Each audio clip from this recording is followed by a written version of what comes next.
Halo semuanya, pada video kali ini kita akan membahas untuk assignment kita bab 6 halaman 91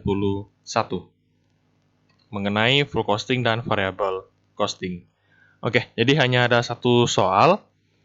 Nah, di sini ada PT Metoda, periodenya yaitu tahun 2020. Oke, beberapa informasi yang disajikan di soal. Pertama, dikatakan produksi selama tahun 2020 sebanyak 262.000 unit. Oke, keterangan tambahannya, 60% dari jumlah produksi tersebut terjual. Berarti 60% dari 262.000 itu adalah unit yang terjual. Berarti jumlah unit tersebut akan kita gunakan pada perhitungan penjualan. Kemudian sisanya, berarti 40%, masih tersimpan di gudang. Berarti artinya apa? Artinya itu adalah persediaan unit jadi akhir kita sampai pada akhir tahun. Berarti persediaan unit jadi. Oke, kita lanjut. Di sini ada biaya bahan baku langsung 71 juta. BTKL. Kalau di contoh soal kita harus menghitung karena yang diketahui adalah biaya per unit. Di sini dia tidak tulis per unit, berarti ini adalah biaya totalnya. BP variabelnya sekian, 46, BP tetap 16. Harga jual per unit 7.500. Biaya admin umum variabel, tetap, pemasaran variabel, dan tetap. Oke, harusnya lebih simpel karena kita hanya diminta untuk menyusunnya saja. Nah, kita diminta apa nih? Untuk susun laba rugi tahun 2020 pakai dua metode. Yang satunya full costing, satunya variable costing. Kita lihat ke pembahasannya. Oke, jadi jumlah unit yang kita produksi adalah 262.000 unit. 60%-nya berarti unit terjual, yaitu sebesar 157.200 unit. Oke, kemudian yang tersisa adalah 40%-nya, berarti 104.800. Kita susun laba rugi untuk full costing-nya dulu. Seperti biasa, tulis skopnya ada nama perusahaan, jenis laporan, dan periode yang berakhir pada 31 Desember 2020. Oke, kita masuk ke penjualan. Penjualannya 1179. Dapat dari mana? Dapat dari harga jual per unit 7.500. Berarti dikali dengan 157.200 yang terjual. Oke, dapatlah 1 M-an, 1,1 M. Nah, kita hitung HPP-nya. Berarti tidak ada info persediaan barang jadi awal, berarti 0. Barang dalam proses awal, 0. Nah, biaya produksinya. Ada bahan baku langsung, tenaga kerja langsung, BOP variabel, BOP tetap semuanya dimasukin. Totalnya 164 juta. Nah, kita hitung persediaan barang jadi akhir. Yang tersisa untuk persediaan kita adalah 104.800 unit. Oke, pertama kita harus menghitung dulu modal untuk satu unitnya berapa ya. Jadi harga per unitnya berapa. Nah, cara tahunya gimana? Kalian harus menghitung, berarti biaya produksi kita kan 164 juta. 164 juta kalian bagi dengan total unit yang kamu produksi, yaitu 262.000 unit. Berarti 164 juta dibagi 262.000 unit. Nah, dapatlah satu unitnya itu 625,95 rupiah. Saya ambil dua angka di belakang koma. 625,95. Kalikan jumlah persediaan yang tersisa 104.800. Dapatlah sekian, dikurangi berarti menjadi HPP, dapatlah laba kotor, biaya administrasi dan umum. Karena ini full costing, berarti variabel ataupun tetap digabung jadi satu. Kemudian pemasaran juga sama, digabung jadi satu. Dapatlah sekian, nah laba bersihnya 970 jutaan. Seperti itu. Kita coba lihat ke metode full variable costing.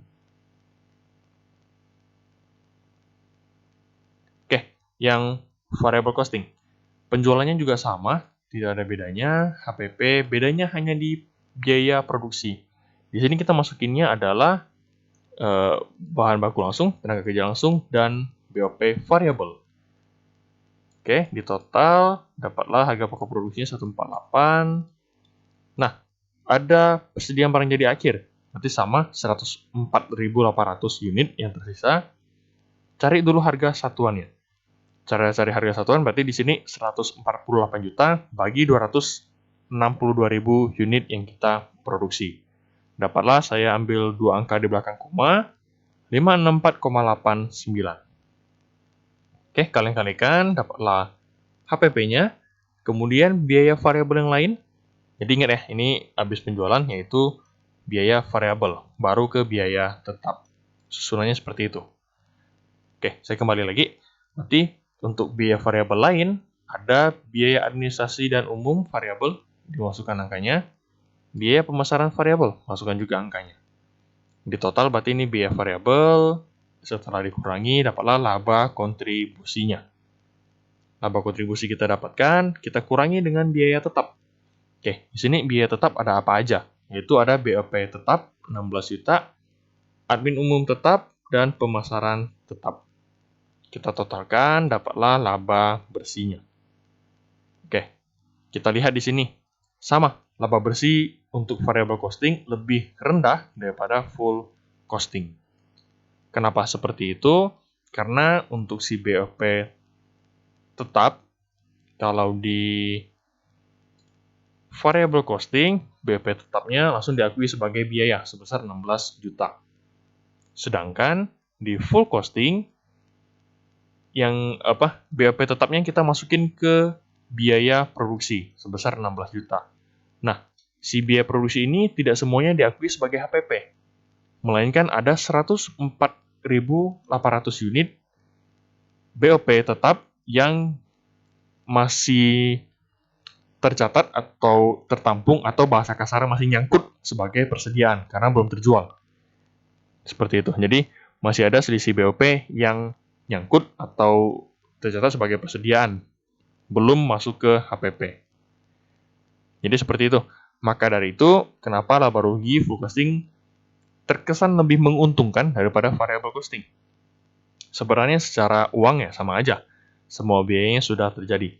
Cuma secara pencatatan, full costing terkesan lebih tinggi aja. Karena ada sebagian BOP tetap yang belum diakui sebagai HPP. Oke. Laba rugi ini antara full costing dan variable costing akan tidak ada perbedaannya jika jumlah penjualan dan jumlah HPP, jumlah unitnya ya, itu sama. Jadi misalnya penjualannya 50.000 unit, nah HPP-nya juga 50.000 unit. Yang diproduksi juga 50.000 unit. Jadi yang diproduksi berapa, yang terjual berapa. Nah, kalau kasusnya seperti itu, maka untuk full costing dan variable costing sebenarnya tidak ada perbedaannya. Sama aja. Gitu. Kalau misalnya kalian mau pembuktian, coba kalian kerjakan saja, coba dites saja. Harusnya hasilnya sama. Dengan posisi unit yang dijual dan unit yang diproduksi itu unitnya sama, seperti itu.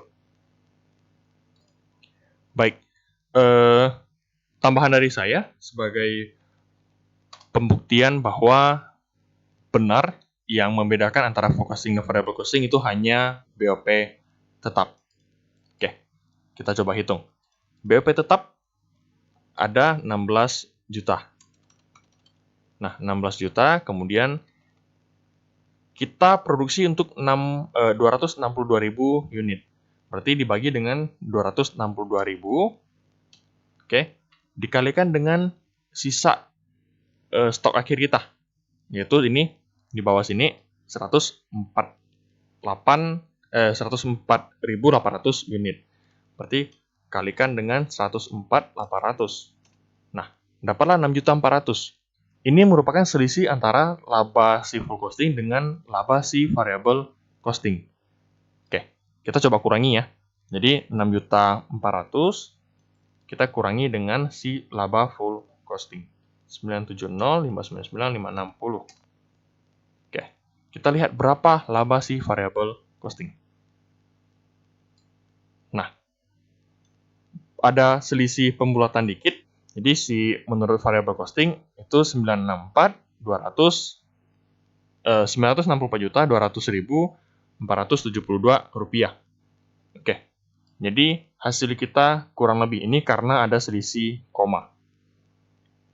Kalau misalnya tidak ada selisih koma harusnya sama. Jadi seperti itu. Ini adalah pembuktian bahwa selisih keduanya hanya dikarenakan BOP tetap yang nyangkut sebagai persediaan. Seperti itu. Oke, jadi assignment kita hanya satu soal aja. Jadi begitulah pembahasan untuk assignment kita mengenai full costing dan variable costing.